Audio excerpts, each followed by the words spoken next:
لیکن میرے بھائیوں بزرگوں دوستو، انسان دنیا کے اندر کتنا بھی جی لے، ایک دن اسے یہ دنیا چھوڑ کر کے جانا پڑے گا، ایک مرتبہ حضرت یعقوب علیہ السلام اپنی مجلس پر لگا کر کے بیٹھے ہوئے اپنے ماننے والوں کو کچھ وصیت، کچھ نصیحت کر رہے تھے،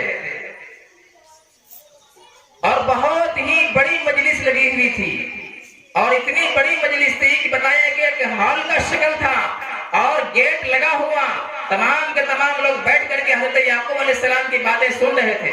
تو کیا دیکھتے ہیں کہ سامنے جو گیٹ لگا ہوا تھا وہ گیٹ اچانک کھل جاتا ہے، اور اس گیٹ سے ایک اجنبی شخص داخل ہوتا ہوا نظر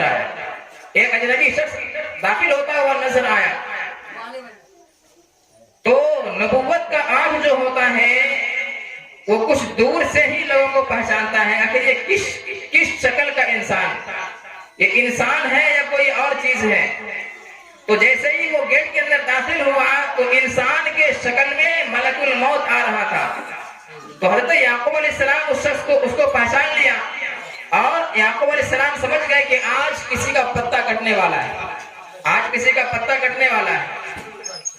تو موت سے ہر ایک کو ڈر لگتا ہے۔ تو حضرت یعقوب علیہ السلام بیٹھ کر کے جو نصیحت کر رہے تھے، تو وہ کیا دیکھتے ہیں کہ گیٹ کے اندر سے جو داخل ہوا ملک الموت انسان کی شکل میں، تو لوگوں کو چیرتا پھاڑتا ڈائریکٹ حضرت یعقوب علیہ السلام کے سامنے آگے کھڑا ہو جاتا ہے۔ تو حضرت یعقوب علیہ السلام کے سامنے جب کھڑا ہوا تو حضرت یعقوب علیہ السلام سمجھ گئے کہ لگتا ہے میرا ہی نمبر آ چکا ہے۔ تو حضرت یعقوب علیہ السلام نے کہا کیا تم ملک الموت ہو؟ تو اس نے کہا کہ ہاں میں ملک الموت ہوں، لیکن میں آج کسی کا روح قبض کرنے نہیں آیا ہوں، تو یعقوب علیہ السلام نے کہا کہ پھر کس لیے آئے ہو؟ تو ملک الموت نے کہا کہ میں آپ کا دیدار کرنے کے لیے آیا ہوں۔ یعقوب علیہ السلام کون تھے؟ حضرت یوسف علیہ السلام کے والد صاحب تھے، ان کے باپ تھے۔ یوسف علیہ السلام کی حسن و جمال تو آپ لوگ سنتے ہی آتے ہوں گے، یعقوب علیہ السلام بھی اس سے کم نہیں تھے، یعقوب علیہ السلام بہت زیادہ خوبصورت، اس کے دیدار کے لیے، اس کو دیکھنے کے لیے ملک الموت آئے، کہا کہ میں آج کسی کا روح قبض کرنے نہیں آیا بلکہ آپ کی دیدار کرنے کے لیے آیا ہوں۔ اللہ کے نبی حضرت یعقوب علیہ السلام ملک الموت کے سامنے، اللہ کے نبی یعقوب علیہ السلام کے سامنے غرض کے آمنے سامنے دونوں کے دونوں کافی دیر تک بات کرتے رہے۔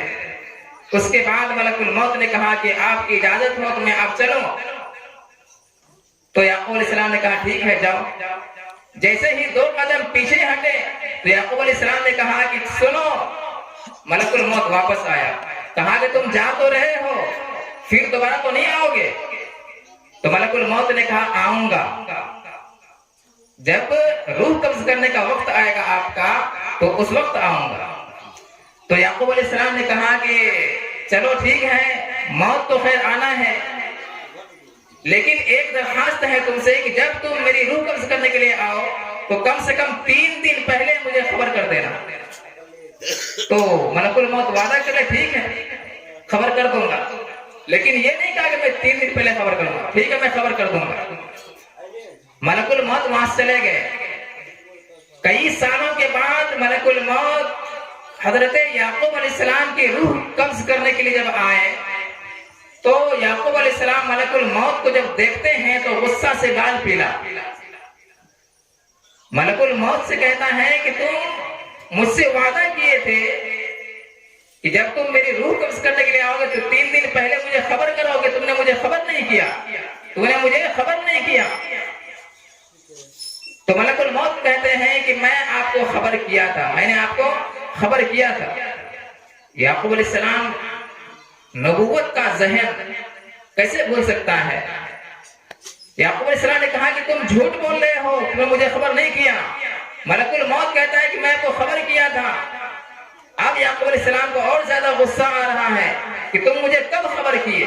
تم نے جب میرے پاس انسان کی شکل میں آیا تھا اس وقت مجھ سے وعدہ کیا تھا کہ میں آؤں گا تو 3 دن پہلے تم خبر کروں گا، لیکن اس کے بعد تم آج ہی آئے ہو تو مجھے خبر کب کیے ہو؟